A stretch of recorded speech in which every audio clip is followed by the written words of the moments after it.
right, we are live. Welcome to the Unfiltered chat with the one and only George from Blockchain DXB, and this is your host for the most of the time here in sunny side Dubai, Markose, representing ORT. And wow, we got a lot to cover, and apologies for my low energy because, going for these events, the GITEX, Future Blockchain Summit, and I don't know, George, correct me if I'm wrong, GITEX is actually the world's largest technology conference, 7 shows under one roof, or I guess 2 roofs, in this case. So it just try our best to recover and, get back to business. But I'm glad to be here, George. Glad to be here. So yeah, it's largest by a very long shot, isn't it? And since the last few years, they've had Future Blockchain Summit as a part of it as well.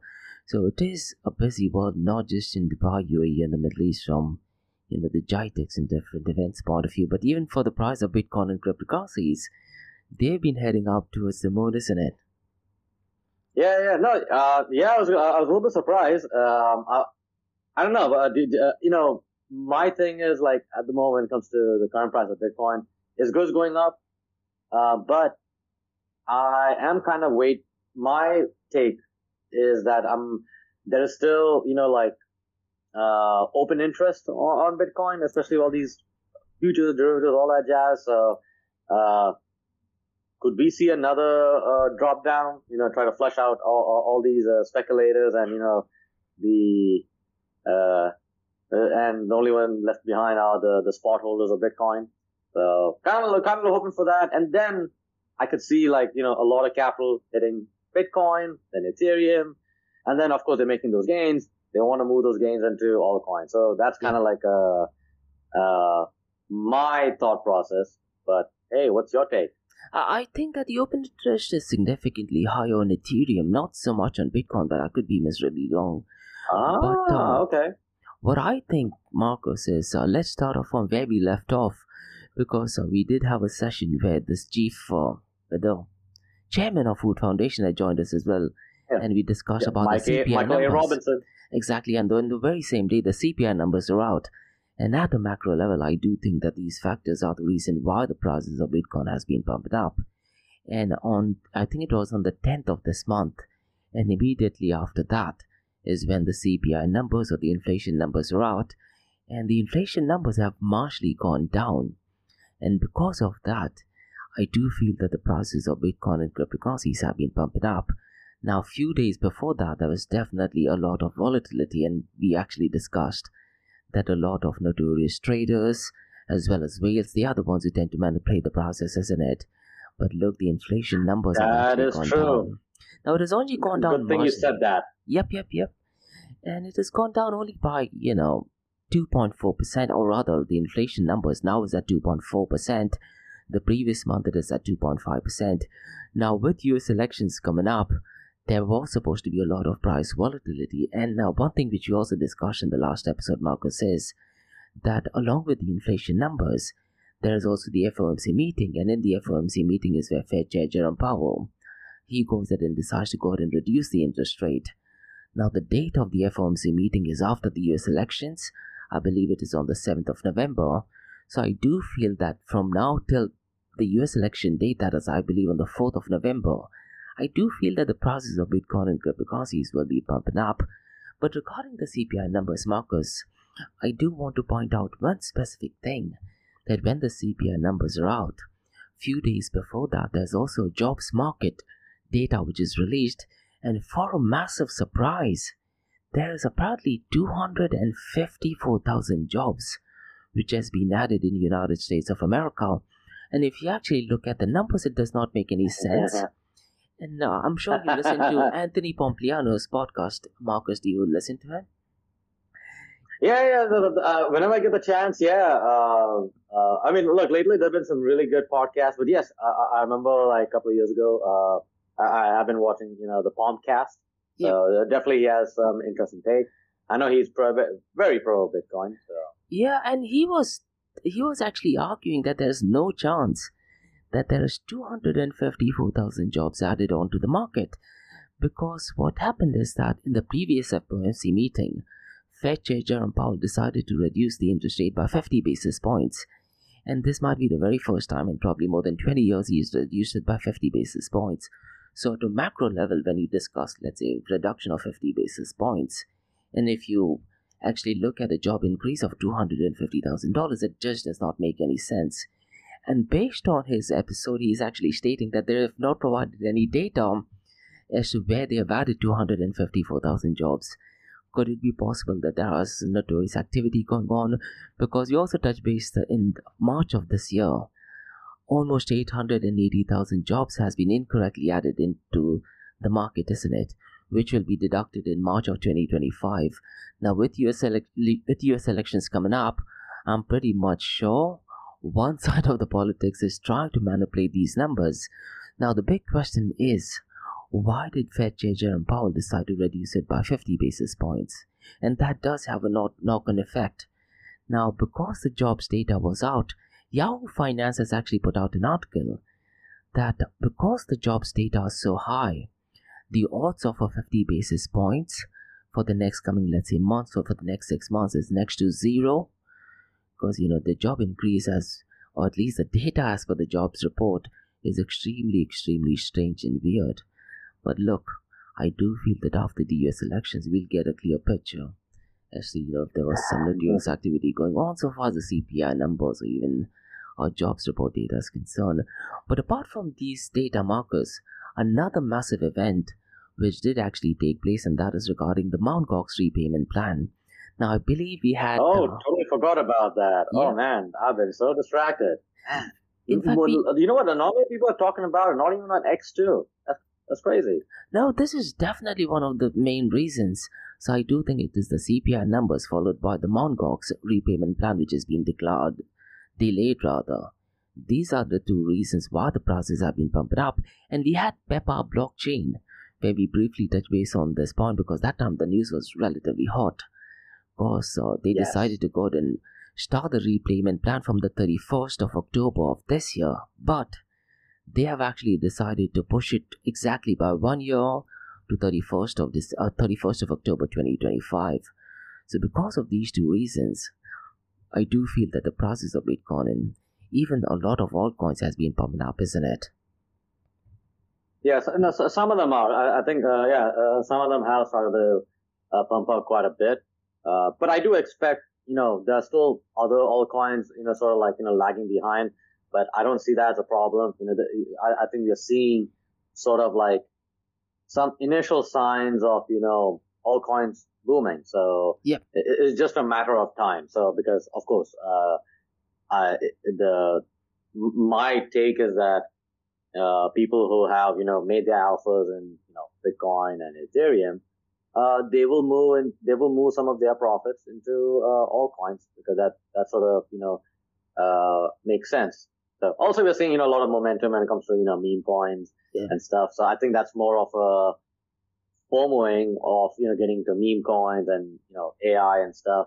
But I have to remind the people that, don't make that rookie mistake. Like, if you want to make big alphas in meme coins or, also AI coins and stuff, you should have done 6 months ago. True. That's my opinion. I'm not a trader. I'm just speculating. But one thing I'm just saying in terms of personal experience is that, if you want to get into these, make profits in these trends, whether you want to get into SUI and stuff, you should have done it a couple of months ago. That's the thing. So you have to the old school saying, right? Buy where there's blood on the street, or it's red, or like it's down. That's the profits where you make when you buy something, not I guess when you sell. But of course, keep in mind that you gotta if you sell at the right time, but never sell at the time when you are selling versus a seller. Yeah. Then things are gonna go pretty bad for you. So anyways, that's my jam. Yeah, absolutely spot on. And if you look at the market sentiment, it has actually changed since the last 24 hours. It was neutral, but now it is green, which means a lot of people are actually buying it. And there's a very high possibility that, people who have, let's say, touched even or tried to break through their profit or try to make any profit, they would be going ahead and dumping it right now, isn't it? And you mentioned about altcoins. Later on, we'll go ahead and discuss a token that is WAP token by Cardi B. And looks like the UAE is actually investigating this and have requested the SEC to go after WAP token. So we'll definitely go ahead and touch base on that. But look, Markose, so far, the cryptocurrency market is concerned, I tend to look at these numbers every day from Monday to Thursday, and this might be the first week in 2024 where all the numbers have been looking great for the last 4 days. The volume of stable coins has been consistently high. If you look at the decentralized exchange dominance, which I tend to like, the percentage is much above the 24% mark, and it is relatively consistent. So if you look at the global cryptocurrency snapshot, at least since the last 4 days, it has been absolutely spot on, apart from decentralized finance. Now, the numbers of decentralized finance, not including Bitcoin and cryptocurrencies, it has been absolutely pathetic. And there's an interesting report which is published by A16Z, which strangely states, Markose, that the volume of decentralized finance is increased by 34%. But if you actually look at the finer details, they have gone ahead and added the volume of Bitcoin and Ethereum as well. Now, you can make an argument that Bitcoin is decentralized finance and Ethereum is decentralized finance as well. But when you talk about decentralized finance, we're literally talking about things like MakerDAO, or let's say things that are actually working purely decentralized, isn't it, rather than cryptocurrencies as such. So if you actually look at decentralized finance matrix, it is still absolutely pathetic. I mean, it is not crossing the $4 billion mark. So really, I'm not sure what is going on regarding decentralized finance. What about DApp, Markose? Yesterday, I shared you some information regarding decentralized apps. Yes, especially some of the numbers of in Solana. I guess what you call, the total balances and stuff. Yeah. Because I remember looked at Jupiter Exchange, right? I mean, I know it is well known in Solana space, but not like Radium. But seeing 18 cents and Pump.fun, that was kind of that was interesting. What, 15 cents? 15 or 18 cents. Yeah. I don't know, but even still then, what's the other one? Even also Radium too, like the numbers are quite low, because I was expecting at least like, a couple of million or something, just because. It always is in millions, yeah. It always is in millions. So, the only thing I can think of is, Markose, maybe the time we were looking at it, they might be updating the systems, or I can only make an assumption that these projects are not live yet. I'm not sure if that is the case. If any of the listeners Yeah. No, sorry, I didn't mean to interrupt. I'm just a little bit like, hold on a minute, because like I know for some reason, George, like whenever we investigate different dApps or something like that, like for some reason they're stuck.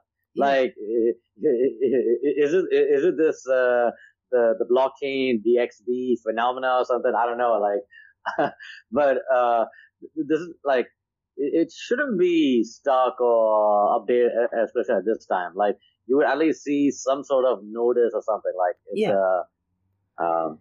because it is high. Like, look, there's so much momentum in Solana, so that's, I don't know. I just if they have like some sort of delay or something like that, then I question, the skill level of the developers, or the app, like the dApps and stuff. So I would be concerned, but I know. Yeah. The only thing which makes a red flag or cocktail to me is, in 2022, Markose, the total value locked for decentralized protocol used to be around the $240 billion mark. Now, the only reason why it was $240 billion mark is because the team from Solana, they were doing double entry, triple entry, and the same transactions, they were reporting it 4 times, which means, let's say if I send you a couple of SOL, they would report it that I sent it to you. At the same time, they would report it that Markose has received it as well. So it will go as 2 transactions. Then someone would put it as, because this transaction happened on Solana blockchain, it showed up as 3, and someone apparently used to do it 4 or 5 times, and DApp Radar did actually find it out. And they immediately removed all of the total value locked. So what our listeners can do is, if you actually go to dappradar.com, I think they have gone ahead and removed the entire total value locked from $240 billion, immediately it fell down because some people are updating the same information 2 times, 3 times, even 4 times. Now, is the same thing happening with Solana blockchain? I really am not sure, unless we may be looking at the data incorrectly. But regarding dApps, Markose, so far as Binance BNB chain is concerned, it has been down since the last 1 week by 15%, and this just shows the power of regulators going after CZ and blockchain, isn't it? So if regulators do actually go after any particular project, the numbers definitely reflect that as well. Just to I just go back to Solana because like I'm always like skeptical because of the reporting numbers and stuff, and like they do it by, say for example, okay, they do it by accident or whatever, but as a marketing person, as someone who's all about aesthetics and optics and stuff, public relations, look, it's kind of a good move. Like, hey, like, you're not like, like there's so much volume happening, so like you could see like a lot of amateurs coming in, a lot of newbies coming in, they all kind of like FOMOing. So, like I could see some sort of psychological play and be like, oh, oopsie, we made, double entry or quadruple entry, like it's, I'm always suspicious of those kinds of stuff. So, not to be like negative. The point is it's about being aware and, question the narrative and, I guess, also seeing things in different contexts. So it does, I think the work that we're trying to do does require a lot of time and effort to, read between the lines and, seeing what's, what's going on? Like, really? So, just to go back to, the part of, regulators going after BNB, definitely there is this initial shock and awe that comes with the SEC and, regulators too. And then, of course, there's also the issues that, BNB, Binance, they have built a really great infrastructure for our ecosystem, but also similar to, we also have to be reminded that, there is a need for decentralization. So that's why, we have, we're talking about DeFi. Here at ORT, we are about, DAI, decentralized, AI, which is definitely needed in the coming years. Definitely needed, which we will have more conversations, on that for sure. And and just overall, the spirit of decentralization, or I guess, distribution in this regard. So, it's a really good point, George, that you made about, the unfortunate strength of the regulators at this time. Yep, true. Binance BUSD, the stablecoin, has disappeared as well. Now, talking about decentralization or distributed, how I like to call it, I would also like to see, Markose, all of the source code to be completely open source. So even, let's say, artificial intelligence will be great. Let's see if absolutely anyone can go ahead and verify what is actually put up in the code. So we know that it is not, let's say, politically aligned or done with any nefarious intentions. Now, I wanted to touch base on 2 things, Markose, which is kind of indirectly related to the past of Bitcoin or possibly even the future of Bitcoin and cryptocurrency. The first one is there's an interesting report which is published by World Bank and IMF data. And this actually states that the US share of the world economy have projected to reach its lowest, and the US share is now below the 15% mark, and this has unfortunately happened under the Biden regime.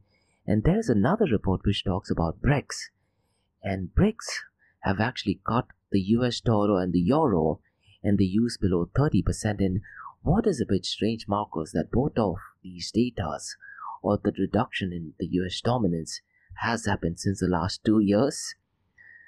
So, and since the last 2 years, there's a lot of geopolitical chaos as well, isn't it? So the big question is, Markose, is the United States of America losing its dominance to China? Based on the numbers, it has already lost a lot of its dominance, and China is accounting for a majority of the chunk so far as, the transactions or rather the dominance of transactions taking place in the world is concerned. China is also part of the BRICS. So the big question is the USA losing its dominance to China? Wow. I mean, not to say this is so like not loaded question, not the right word, but it is a multi-level, multi-layer. I would say like multi-layered question because in some aspects, when you're talking about like trade and stuff, yeah, definitely like China has a lot of dominance. But when you're talking about like say cultural power, I mean the U.S. is, I guess it still has it, but it is kind of going down too because the reason I say that is because of the rise of the global South. There is this Pan-African movement, an underground, I would say undercurrent Pan-Arab movement. I'm not sure about. I need to investigate more about the cultural drive, like say like South Asia, where we are from, like from India, right? The subcontinent, also Southeast Asia too. There's some really interesting stuff going on. I mean, Southeast Asia is actually quite interesting because I am seeing a lot of Europeans and Americans going over there. South America, no idea, but they're quite strong on their own, to be honest. Like, they have always done things by themselves. So, but significantly they're good in partnerships, I guess. Now, when it comes to the economy, George, I've been talking to some of my, I do get a chance to talk to some of my friends, who I'm very close. And, when I look at the job markets in the United States, even the food prices and the used car market. I know not many crypto people look into all this stuff. They all care about Lambos or something, unfortunately. But, the car market, which is quite an important market in the United States, just because you need to travel within the 50 states of the United States. Yep. Even for jobs too. Even like it's the used car prices have been kind of like going up. Well, while people are not buying the 2023 cars, so the dealership having a struggle. So I'm expecting like some sort of like a shit show taking place. I know last week, just a week before, we brought, Mike A. Robinson, to our show. We talked about the longshoremen, not blackout, but the strike. Yes, the strike. And it's huge. It's significant. So I don't know. It's a strange world, George. It's a strange world. I don't know, like, personally, me, I do have a special attachment to the United States. Just because of Bitcoin, really, how, where it started, all that stuff. Even with the United States, right? That they're just driving away all this great innovation. But still, some of the main holders of Bitcoin are in the United States. And I mean, like, it is interesting. But, I think being in our space, we are seeing so many people. We are seeing a lot of Dubai, given Sunnyside Dubai, the openness, to bring these people here. So which is kind of strange for me, but also I'm excited because a lot of people are coming here, so I get to meet, get to connect with people, meet with people, see how we can work together, and like do some really great work. And no, but I guess the question is, again, right, like, is the United States losing its dominance to China? The way some of these things are happening in the United States, but also there is also depression too, on a cultural and personal level too. So I don't know. So even with the politics too, I'm more of a political atheist. I just see too much of chicanery on both, like both the sides. So it is tough. It's a tough one. So, but I guess if you're in the cities, yeah, but if you're in a small town USA, the people are much more resilient because they're not really dealing with all that stuff, to be honest. They have their own, they're trying to take care of their own, which is a good thing. That makes sense. Talk to your neighbors, build families, build community. So yeah, this is Man, George, this is a tough one, man. Sorry, you're making me feel some kind of way, man. No, I really like the point that, where you touch base on the cultural aspect and the growth of, the South Asian region. Now, I do remember, Marcus, in 2012, when I did my second master's, which was in international business. The very first assignment we were given was an article which actually questioned, is the world modernizing or is it Americanizing? And some people are saying that, people are not wanting to be Americans anymore. They are modernizing. At that point of time, it was 50-50. But fast forward to 2024, I would definitely say that the world is modernizing and the world is definitely not Americanizing. Because if you look at what is going on at the geopolitical level, even Netflix, I can't remember the last time I watched any of the Hollywood crap. I immediately have switched and started watching only South Korean shows. I think the quality, the acting, the direction is absolutely brilliant. Yeah. Probably much better than anything else. And Marcus, you know that I also listen to some extreme metal. And one trend which I've been observing at least for the last 1 year, a lot of the American bands, they're actually playing in Dubai and other parts of the world. And I'm fortunate enough to speak to some of them, and they are like, what one band has actually said, that some of the vulgar languages, they cannot use it in certain communist states, let's say in California or New York, but they can openly say that in, let's say in Philippines or in Vietnam or in other countries, which is so bizarre and strange. So when you talk about freedom of speech as well, there are a couple of, and these are bands who are from New York. There's a band called Immolation, which is born and brought up in New York, and they were like, we can't do a couple of shows in New York, but they can do all of those things in South Asian countries. So the change is definitely happening. But the big question is, what role will Bitcoin play in the next coming months and years? Now, the only thing what I'd recommend our listeners to do is on Bitcoin Magazine YouTube channel, because they had the Bitcoin Amsterdam event.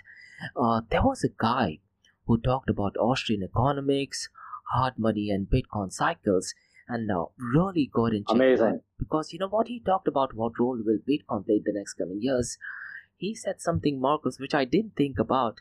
He said that there is a possibility for having multiple dominant fiat currency. So it could be possible that the US dollar is a dominant fiat currency.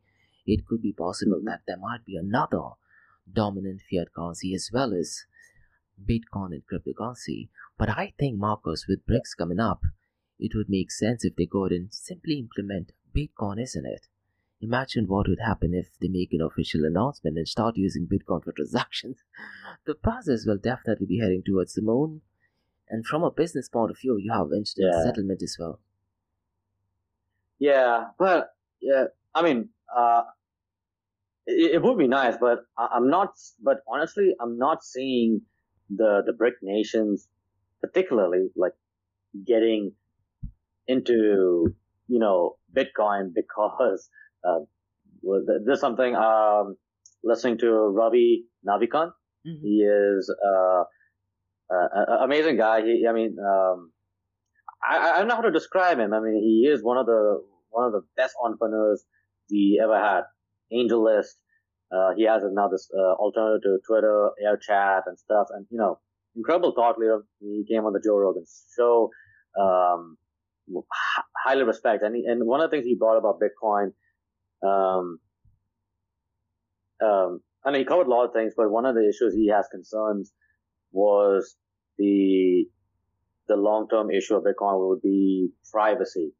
So now why I bring that up is because of for all the new people who are learning about Bitcoin, is that it is a public blockchain, so your transactions could be tracked. Now, I would love for government entities to be transparent in what they're doing, and while the citizens to maintain their privacy. So, that is spot on, that's why, but I don't think like the bureaucrats in the BRIC nations would get into Bitcoin. But I mean, if you check out lately, a couple of months ago, even recently, they've been buying a lot of gold, and maybe like 2 or 3 weeks ago, I could be wrong. Turkey bought a lot of gold, way more than India. So this is kind of interesting. So I think I mean, what it says to me is that they are going for more kind of like the old Rockefeller, maybe Rothschild route, which is they want resources. That's the kind of a play. So, but I mean, that could be the younger guard. They could go with. I mean, it does require a lot of integration, I guess, but could it be possible that, hey, you could integrate Bitcoin to Bitcoin be backed by these natural resources in a financial instrument way?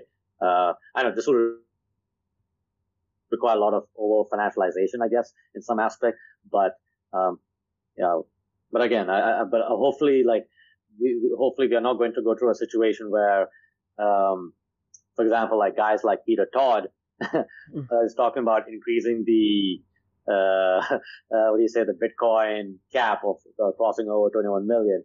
So, I mean, there is that possibility.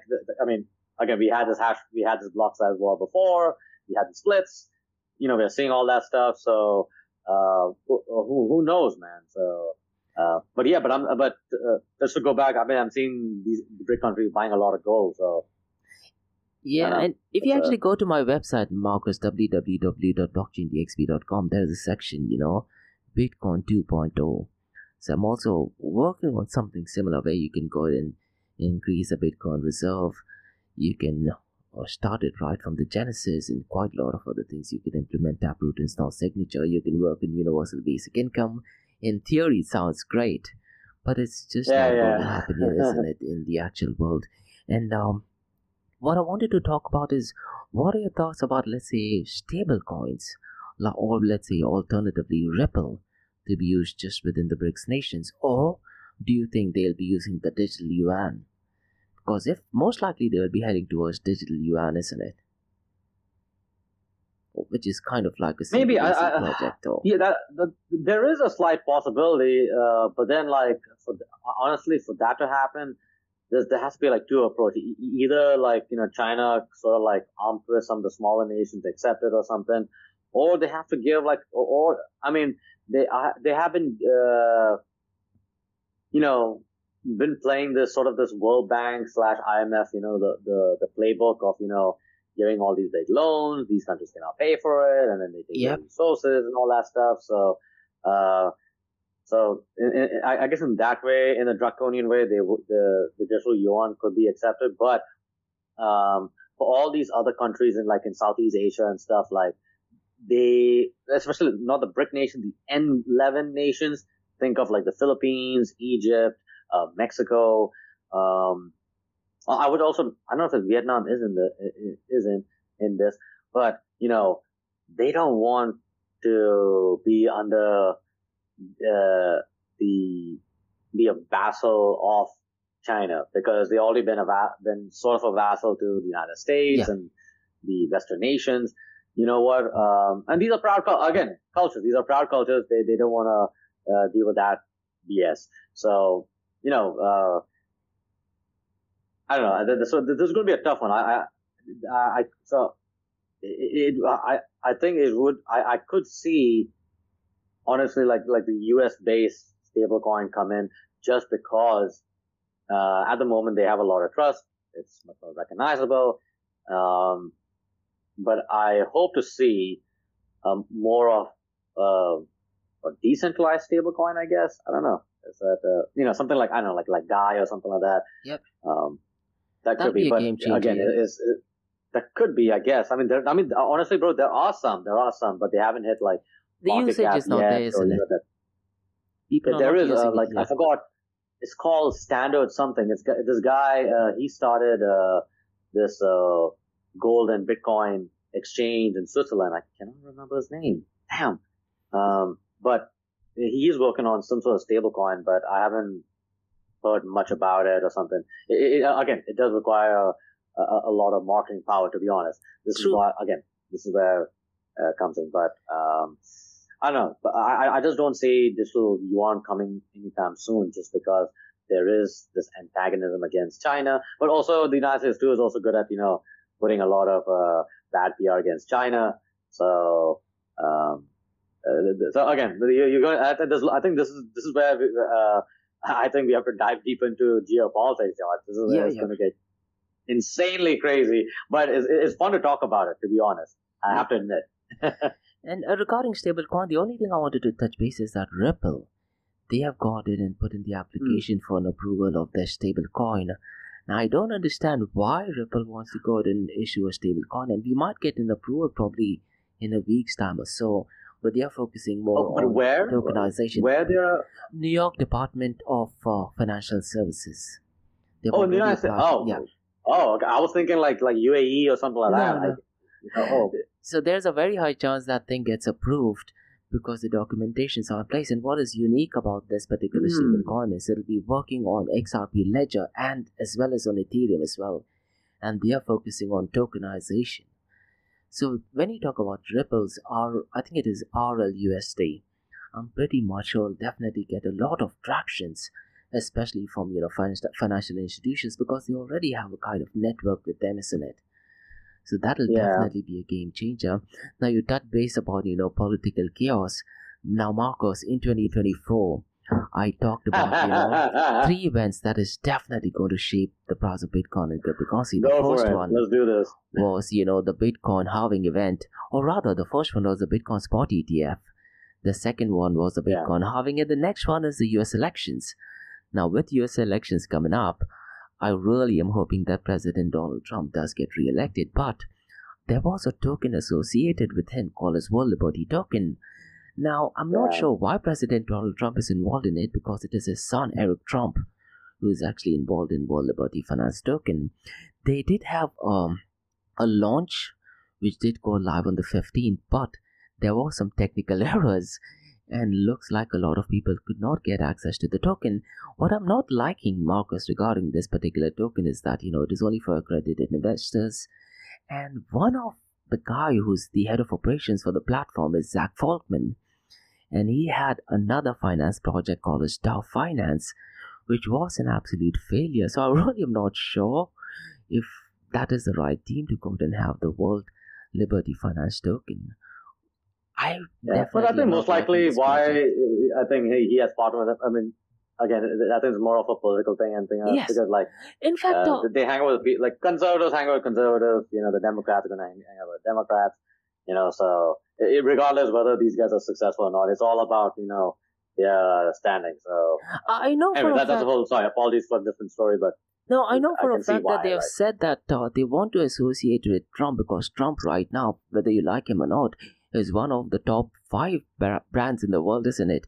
So they're associating Trump only for the branding aspect and marketing aspect that you mentioned.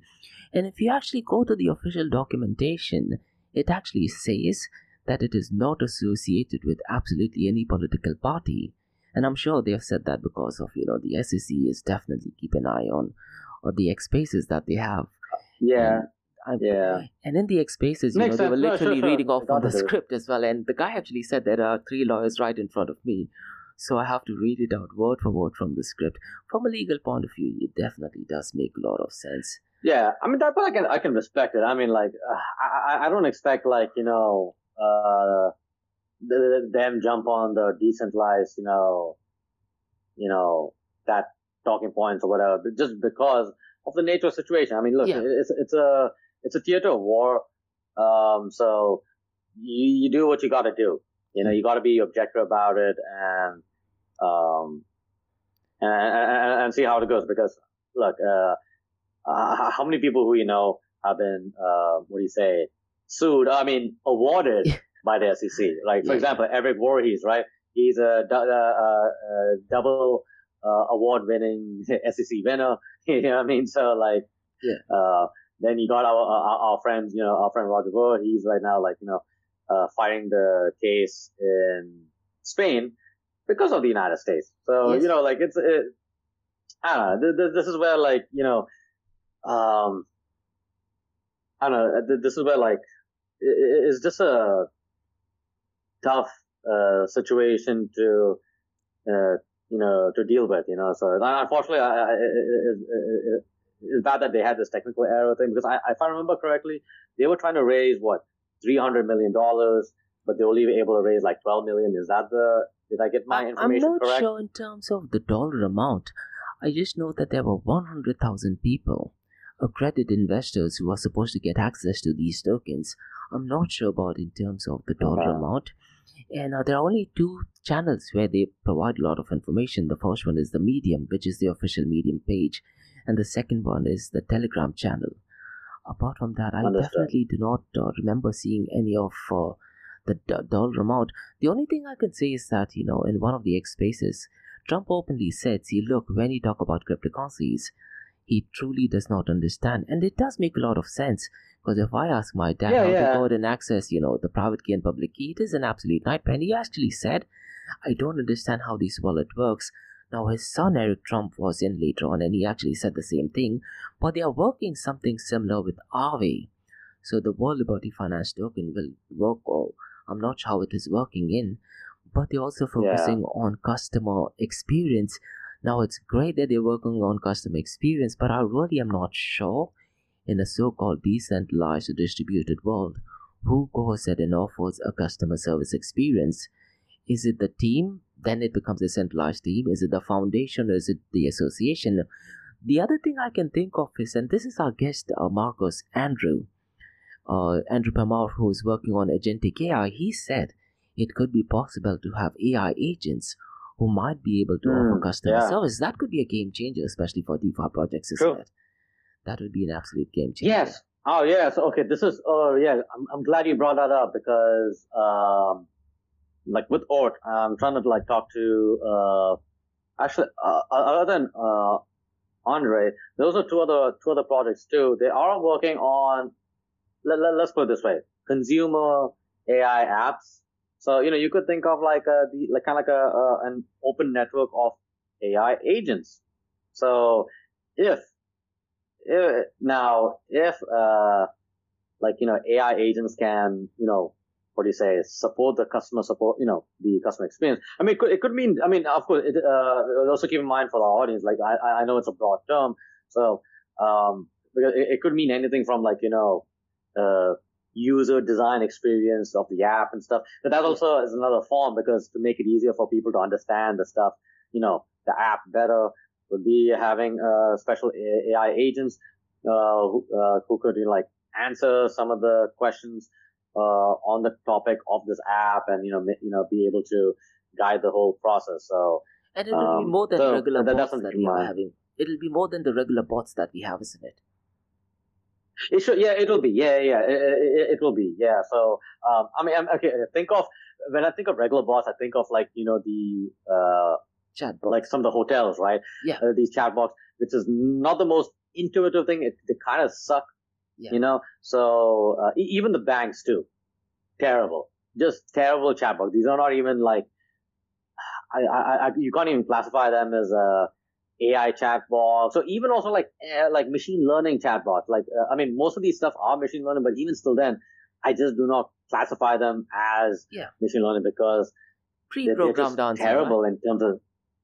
Yeah, but also it's like a terrible customer service experience, because I'm George. I know the last thing you want to do is talk to somebody. You just want answers that are intuitive to your experience. Hey, look, I'm going to go to Oman.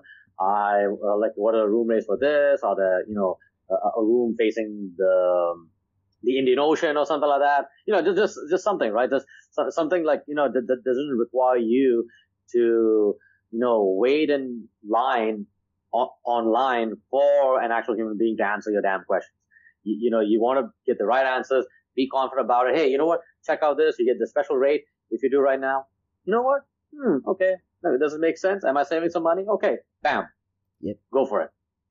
And because George, you got better things to do, right? You got blockchain DXB, you got your sports stuff, So I think this is something where with the pace of where crypto is going right now, we need some of this stuff to actually save our time, reduce the workload. So and make it easier for normal people to use it, isn't it? Should be. Look, I think we should take the heavy burden to make the experience for the users better, because I know right now everyone's going for this. Unfortunately, there's sort of the institutional play, but if we really have to be about decentralization / distribution, then we got to be super creative and find ways to make it easy for, regular people to use some of our products. I'll give an example, like our old storage. Like, some people ask, is it only for Web3 companies? No, even other companies too. They don't need to know that is, we're using, sharding technologies or Web3 technologies to maximize their privacy and lower their cost 60 to 80% lower than AWS and Google Cloud. They don't need to know that stuff. Can we solve your problem? Bam. Same thing for our AI solution. Are you going to save $1 million? Yes. Are you going to get a better result? Even better. It's so this is something like, we in our industry, we have to be better. Otherwise, why should regular businesses should care? So that's been, anyway, that's kind of like, my thing. So hopefully, but just to go back to the World Liberty Token, I don't know. I think, they have to have like a better team. Yep. And, come up with something good. So I don't know. So, hopefully it can be a good project, man, to be honest. Regardless of, whether they're like Trump or conservative or whatever, like for me, it's like. Even the white paper is not out yet. So there are a lot of articles stating that CoinDesk has got the white paper article out, and they have clarified it via Twitter or X Space that the white paper is not out yet. So how did CoinDesk actually get it? So what CoinDesk did actually do is, take the white paper from Yahoo Finance, where the founder was part of, and then made up their own interpretation. But let's talk about the second presidential candidate, Markose. I saw it. I absolutely did not like her crypto policy. That is Kamala Harris. And I'm going to ask a very strong statement. Is her policy racist? Sure. Is a crypto policy racist, to be honest? And in that link that we have shared, Markose, I've gone ahead and put the actual official crypto policy. And there are only two statements, Markose, regarding her crypto policy. I'll just read it out word for word and let me know what you understand from this policy. One statement reads, it's going to be enabling black men who hold digital assets to benefit from financial innovation. It does not give an explanation how does it give any benefit for them. And the second statement actually states that her policy will be supporting a regulatory framework for cryptocurrency and other digital assets to black men who invest in and own these assets are protected. We are brown, Markose. What happens to us? What happens to Asian people? Initially, I thought that she might be putting this out at the forum, which is cater to black people. That makes sense because then the policy is kind of identifying a specific a segment and specific point that in consideration. But that's not the case. This is her general crypto policy, and she's also made some fake allegations stating that when President Donald Trump said regarding people are eating cats and animals in Ohio. She is actually stating that President Donald Trump said that black men and black women are eating cats and animals, which is not true. He didn't say that. That's totally bullshit. Yeah, that's totally bullshit. Yeah. That's more like certain segments of the Haitian community. Yeah. Most of it are actually pretty cool. They're actually quite entrepreneurial, but there are those who do, practice, like black magic and, they're kind of very quite an alternative. Let's put it that way. But it should have been for everyone, isn't it? This crypto policy should have been for absolutely everyone, I guess. Why? But this is okay. First of all, the first question you have, right, is Kamala Harris policy is it racist? What you just said right there, especially coming from a current vice president. Look, not only she's racist, she's also kind of stupid too. I'm sorry. This is the unfiltered chat. So I am just going to share my opinion. If anyone is offended by this, expect more from me. So because this is just straight up dumb, just straight up dumb and stupid. Because if she really cared about the black community, she had a long history of going after she put a lot of black men in prison. She has also gone after Michael Jackson. All right, nearly destroyed him, nearly ruthlessly using the California state government. It is an initiation of force to try to destroy him. And Janet Jackson has talked about it, doesn't like her. But unfortunately, there's a lot of people who ignore her racist past, her what do you say? Especially when it comes to low these marijuana cases and stuff. Many of them are users and stuff. But doesn't mean you throw these guys in the slammer. All it did is to just profit the state bureaucracy, the private prison systems, and also destroyed many black families and this policy about a regulatory framework. Obviously, it's not even freaking clear. The only framework I have for people of color like you and me, whether we are black or whether we are brown, is that get the hell out of our way with these taxation policies when it comes to Bitcoin and crypto. We can choose whatever crypto we want to use, who we want to support, and that's the framework. These regulators. See, none of these people had actually living on this, worked hard, or had a sort of a real job. They never really struggled. What it's like, go to strife and all that stuff. I mean, in her case, I mean, yes, you may be Indian or Jamaican or whatever. I mean, that's all bullshit. I mean, she was also part of the Hollywood release too, with Martell and all these other clowns. So they're not one of us. Whether you're American, whether you're also from India or something like that, there are people who take her kind of seriously. And I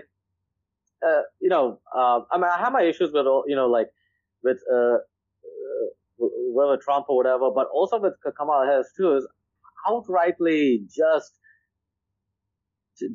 freaking stupid. Yep. And it's and a lot of people also ignore that, she was also in charge of the border. Yeah.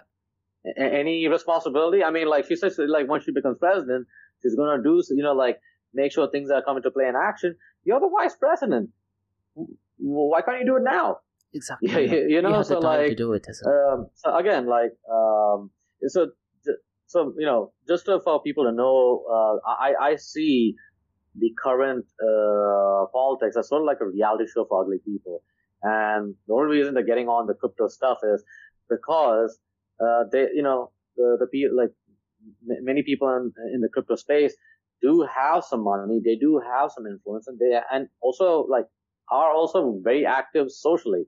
Look at Twitter, look at X, now also look at YouTube too. So they have the access to the analytics, what is going on. So, but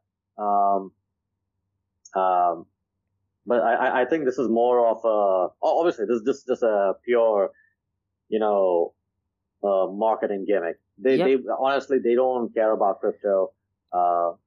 They will change. They'll change their policies really fast. So there's no real framework. You haven't seen it. They haven't posted it. So, not surprised. And Markose, I touched base on the A16Z report that is talking about the state of crypto. That actually talks about where some of the swing states in the United States of America, I believe there are 7, if I'm not mistaken, but 5 of these states have seen a drastic increase in activity so far as cryptocurrencies are concerned. So politicians from both the sides, they are definitely maybe looking at crypto to get a lot of the votes as well. So what you're saying is absolutely spot on. And for our listeners, you should know that, me and Markose are both Indian. We are both South Indian. We kind of do follow the similar heritage of Kamala Harris, but facts are facts and they don't change, isn't it? Now, let's talk about an interesting news, and this is to do with Cardi B. I think she's a rapper or something, isn't it? I mean, I don't know her music. Yeah, she is. Yeah, she is a well-known celebrity. Okay. And her music is just, in my point of view, just pure degeneracy. So just a bad example, and I think like with her social power, she has also played a role in just like Kamala Harris, also destroying the community, destroying the black community, and also other community as well, the Hispanic community as well. Like to just create it, just getting a lot of young black women, young brown women to pursue a path that is not conducive to the growth and the strengthening of our societies. Like the drug use and, like adultery and all this kind of stuff. I mean, this is not something like, I want to see, want to be part of. I mean, it's, again, I think I started to realize, wow, like, culture plays a way bigger role because but if you have a bad culture, you have bad politics. Yep. And also terrible tokens as well. Because apparently what has happened is that an investor, he has got it in complete, and looks like the UAE Security and Commodity Authority has requested the SEC to go and launch an investigation. I'm not sure what the outcome to that is. But, looks like there were some KOLs as well as social media influencers. They were trying to manipulate the token as well. I'm not sure if some of them have actually lost any money, but the price, because of this news, because of UAE Security and Commodity Authority requesting the SEC, the token, I believe, has gone down by 61% and a loss of $21 million for the token. So definitely unfortunate news. Now, Markose, the next news, I'm not sure. It's regarding the AED-backed stablecoin. At this point of time, let's talk about it. I'm not finding any legitimate source. It could be possible that this news is 100% legitimate. But if I'm going through the news and I'm going through a lot of articles, I'm not finding the name of the person. Well, I do know the name of the person, but the company that is associated regarding the stable coin, which apparently is the first stable coin that is being, they've got initial approval from the UAE Central Bank. The company is called as AD Stablecoin LLC. I'm not able to find any information regarding this. What are your thoughts regarding the AD stablecoin? Okay, you just mentioned that the company's name is AD Stablecoin LLC. Personally, I just see it as a. Again, I'm just speculating. I'm just sharing my opinion. It just sounds. It just sounds kind of like scammy from the jump. I mean, just because about the name itself. And here's the thing, because I know we're going to cover GITEX later on, but just a quick note. I was attending GITEX, particularly the Future Blockchain Summit. That's I did some interviews and stuff, but also talked to some people too. And I don't know about you, George. I know, look, when it comes to researching, you're one of the best in the game here in the Middle East, but I've been asking people, and I asked them, okay, where's the source? And they're asking me, look, bro, do you know where's the source? Because I'm trying to find out where is this? Like everyone was like, it's kind of like, where's Waldo, right? Like they can't find anything. But we're seeing this news, and unfortunately, I'm not seeing any clarity coming from the central bank or any of these governing bodies too. So it's not that clear. You hear that there's the principle by approval, but when it comes to other stuff, they go fast, or don't use it, don't use that. But when it comes to this, where are the details? Yeah. No real details whatsoever. So it's kind of I think this is part I feel like, look, at some of the government bodies, they are kind of dropping the ball on this, because like a lot of people are asking legitimate questions, so, and it is kind of weird. The button here on the screen. Move your butt. Okay, sorry. But again, like because I asked a lot of people, they just don't know. They're asking the same questions that you're asking. So I hope they could give that clarity faster. Yeah, because what happens is when Dubai's Vara, when they got given initial approval, we can see it on the website. There's a proper LinkedIn post, and in that LinkedIn post, you can actually go and see the website of the company. I'm hoping that one of the conditions for approval is to have at least a website, isn't it? That is the bare minimum, at least I am hoping. But let's see what the outcome to this is. The only thing I can say is, that Unlock Media, they actually posted the article, and they initially tagged a bank called as Al Maria Community, which I believe is a legitimate bank from Abu Dhabi. But when I tried to look at it after a few hours, it gave me an edit that they have gone ahead and removed that tag from Al Maria Community or Al Maria Community. Now, I did try to check on all of the social media for Al Maria Community. I checked the Twitter account, the LinkedIn profile. I couldn't see anything associated with this AED-backed stablecoin. And there is a guy called as Ramiz Rafiq, who is the general manager of AED stablecoin. It could be possible that he's 100% legit, but on LinkedIn there's no profile picture. And he's reposting a lot of things from Al Maria Community Bank. So it'd be great, if he gets some legitimate source. That's one of the reasons why I didn't actually cover it in my Crypto and Coffee Date podcast. And for guys who are actually reading through all the news, at least till now, till the 17th of October, let us know if there is any legitimate source. And I also tried to check on the central bank social media, but I'm not finding absolutely any legitimate source. Yeah. It is just one article which is circulating by all mainstream media. Yeah, especially here. So that's the thing. Again, look, I just want to be share my rough opinions, because lately some of the local media folks or whatever, they just been dropping the ball when it comes to particularly in the tech space. They just been dropping the ball on reporting developments and stuff. Not you, George, not you. You're the exception. Because you actually ask for sources and stuff so that you can actually have a talk about it. But I will also agree with you. I'm pretty okay. Maybe it's possible this gentleman from East he's legitimate, could be a real person. Yes. Because if he's legit, then okay, that's fine. Because I understand a lot of guys who are building stuff. I have seen that many times too. There have been also previous thought leaders and stuff. They are pretty quiet about their profile, and they're not really there on socials. And I get it.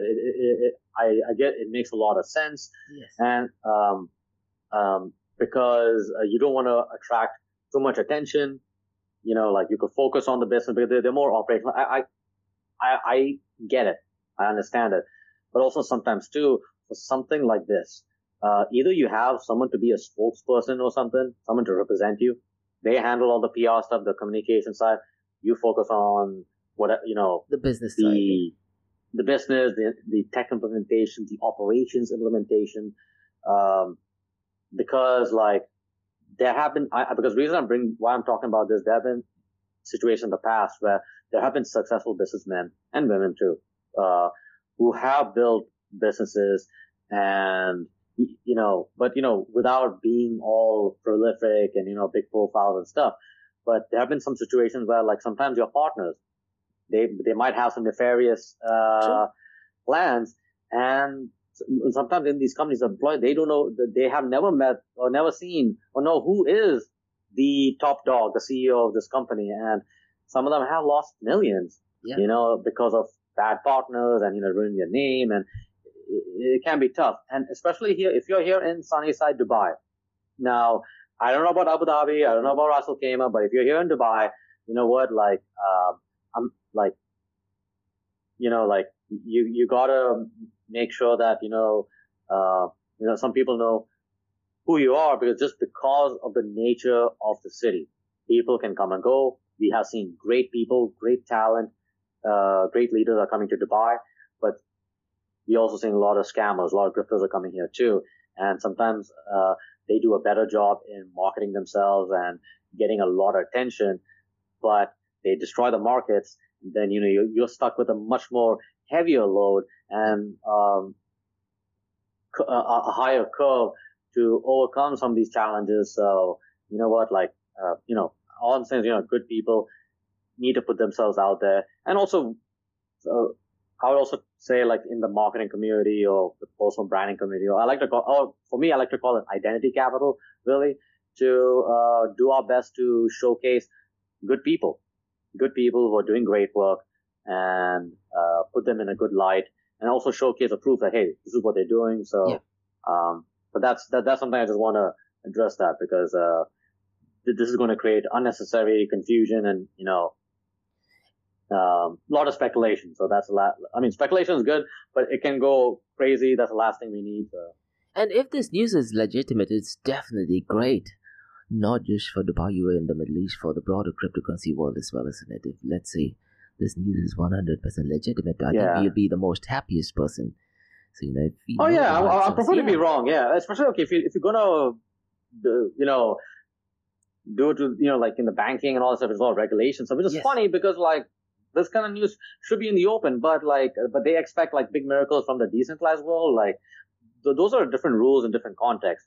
I don't care if you're anonymous or whatever, but the proof of work is what I care about. So, I would expect if you're going to be in the regulated space, you gotta show KYC, KYT, KYB, right? Everyone's putting that bullshit out there, but I don't know. It's I feel it's sort of like rules for thee and not for me kind of thing. So, and that was another thing I want to bring that up. So. And regarding Dubai's Vara, Markose, I might have covered at least 30 or 40 news regarding initial approval.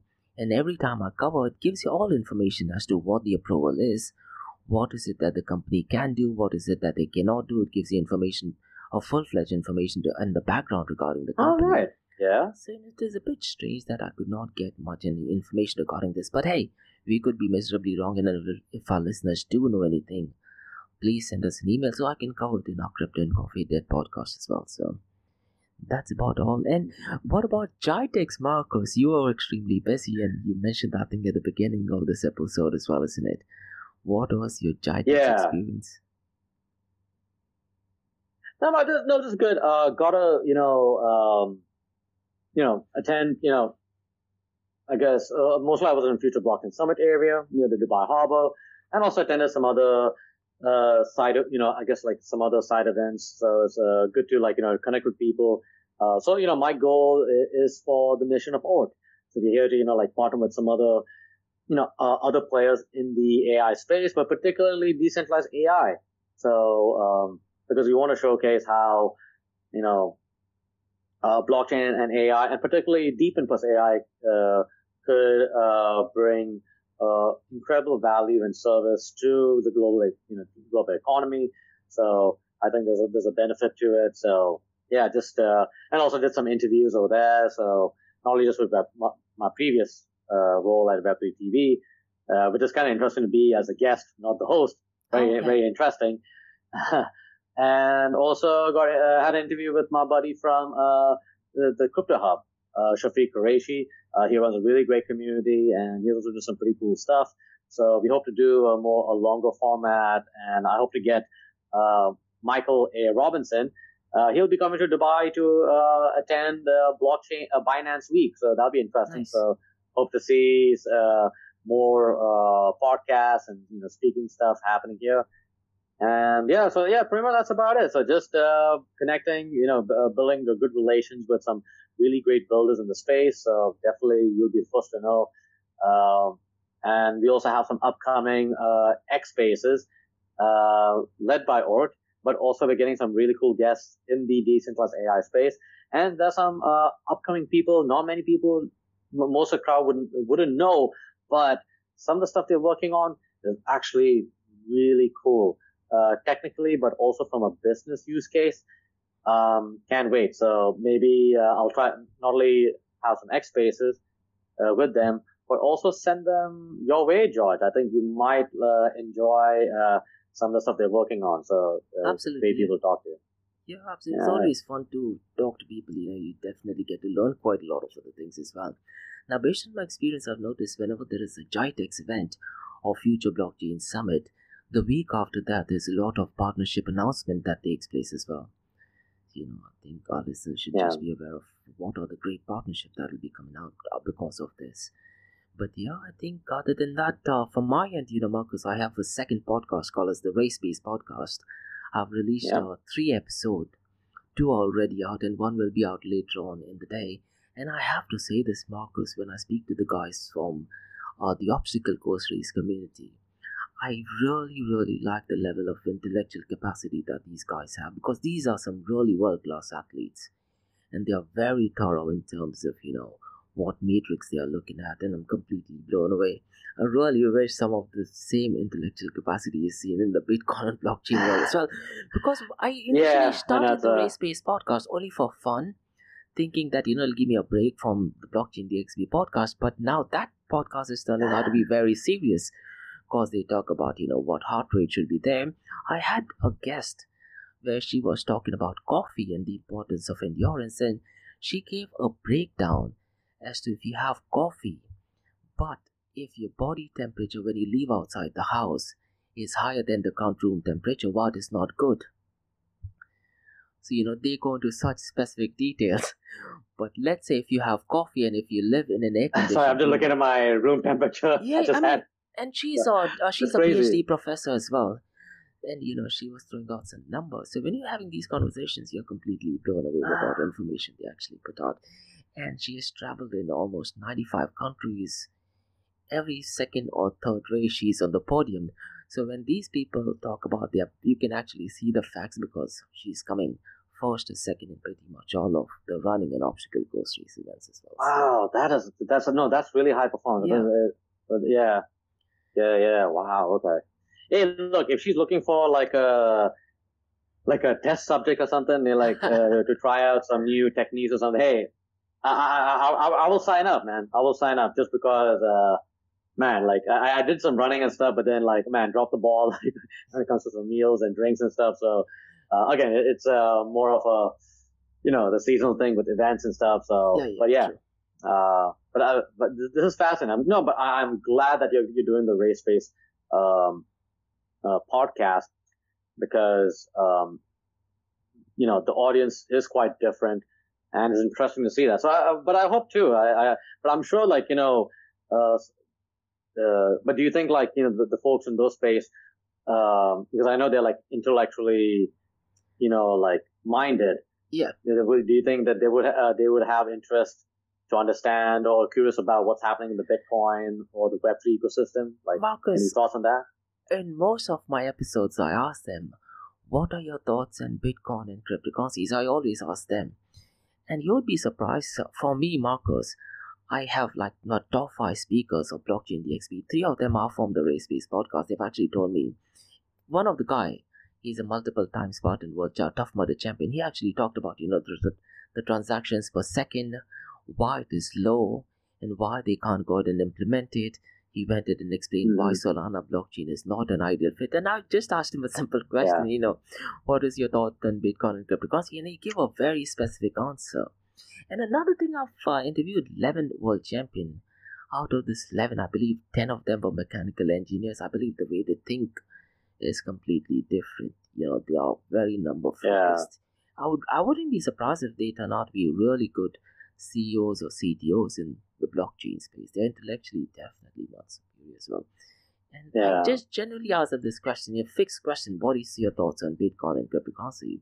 The other guy, he actually said that the race results could actually be put on open blockchain so that it cannot be tampered with. But further went it and said, but I believe the gas fee is too high, isn't it? I did not expect these answers. I was like, yeah, man, the gas fee is high. That's one of the reasons why they can't go into it. Yeah. But I think the intellectual capacity is definitely good. The other event I have is on the 25th of October, Marcus. I do have an event on stable coins, where I go and explain what is stable coin, the need for stable coin, and for people who want to learn about tokenization. I've also said this, that there is a project by Bitfinex, and it is called as UNUSLEO, or the Leo token. If you want to look at that, that would probably be the first security token offering. So, I'll be touching base on that. We'll touch base on the UAE's regulations regarding stable coin, the different types of stable coins, and do they follow the ethos of open blockchain. And according to me, Marcus, I've always said the stable coin issuers are literally replacing the role of a bank. So I'll go ahead and give out more information purely regarding stable coins. But I think that's October for the Blockchain DXB podcast, I guess. All right. Yeah. Hey, no, this is good stuff, man. Excited for you, dude. that it. So, anyways, fam, I think that's about it. Do we have anything else, or are we good to go? I think we're good to go, Markose. I think we've covered pretty much everything, isn't it? Yeah. No, awesome. No, hey, first of all, George, thank you so much for this, our weeklies on crypto, blockchain, AI. We got to cover like what's happening globally, but also here in the UAE. So, good stuff, and also good talking points as well. So as you know, always folks, we always hear kind of research and stuff, and specifically George, thank you so much for diving into all this stuff. Definitely we need it. And yeah, so there you have it, folks. So thanks for joining us here at the Unfiltered Chat with George from Blockchain DXB and your host for the most of the time here in sunny side Dubai for Society X. And special thanks to our friends from the Ord Foundation. Definitely we will keep you posted on some upcoming DBuy meetups. We will definitely change the format, and also the chairman of the Ord Foundation, Michael A. Robinson, will be attending the Binance Week here in Dubai. So he'll be here from October 29th to November 5th. So stay tuned. Actually, even better, you'll be the first to know from yours truly. So we gotta go. Y'all be good. Y'all be safe. And we will talk to you soon. Bye for now.